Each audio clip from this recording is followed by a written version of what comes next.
Здруженијето за поддршка на лица со Даунов синдром Вера во текот на овој месец проведува онлайн кампања на социјалните мрежи за подигање на свеста за лицата со Даунов синдром.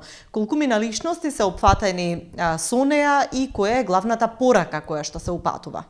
Значи тоа беше баш во услови на пандемија. Моравме да најдеме начин да испратиме својата порака и контактиравме доста познати личности кои што се од со повеќе професии, нели, музичари, новинари, политичари, сите на драга волја се вклучија во кампањата.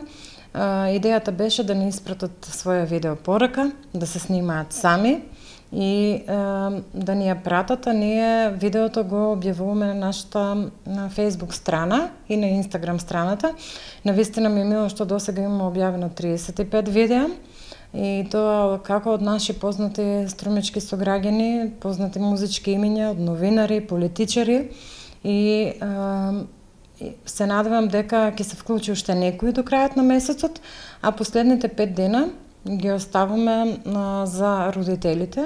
Значи, ние како родители на деца со различен вид на попречености од цела Македонија ги испратиме порака за сите вас, како е чувството да се биде родител на дете со попреченост и дека не е се така црно како што изгледа. Овој месец беше навистина активен за вашето здружение. Имавте и други настани кои што се организираа како хуманитарни акции, потоа хепенинзи на градскиот плоштад. Може ли да позборуваме малку за нив? Знаете дека Здруженијето за помош и поддршка на лица со Даунов синдром Вера од Струмица е здружение кое што прави доста активности и на кое што има многу гости. Оваа година хепенингот на плоштадот беше со многу минимален број на посетители. Моравме така заради условите во кои што моментално се наоѓаме, но многу ми е мило што децата од Црвениот крст ни помогнаа во одржувањето на редот и на дистанцата, а децата од основното музичко училиште Боро Џони од Струмица зедоа своје учество и пеа за нашите членови. Некаде околу 30 до 40 гости имавме на плоштадот на една дистанца. Беа покажани сликите од последната онлайн изложба "Можам да бидам". И едноставно не сме научени на толков мал број на посетители, но што е тука е.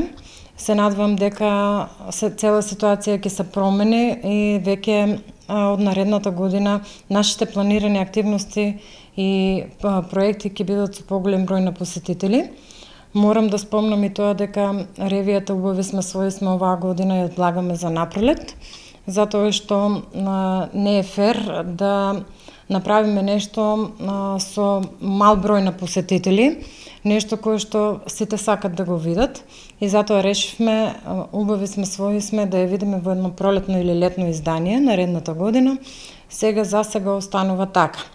Минатата сабота се вклучивме за втор пат во кампањата "Најде Македонија сите сити" и тоа во 6 градови во Македонија, меѓу кои и Струмица, се собираше храна која што е со подолг рок на траење и нашиот штанд навистина убаво помина, се собра некаде околу 120 килограми храна, која што ќе ја поделиме, веќе се спремаат пакетите и ќе ја поделиме во семејство социјален ризик, наши членови во кои што нели семејства живеат лица со попреченост. Им благодарам на сите хумани граѓани. Минатите години собиравме повеќе храна, но што е тука е, луѓето се исплашени од цела ситуација и се надевам дека следната акција ќе биде во едни подобри услови и ќе се собере повеќе храна за да можеме да поделиме на повеќе семејства.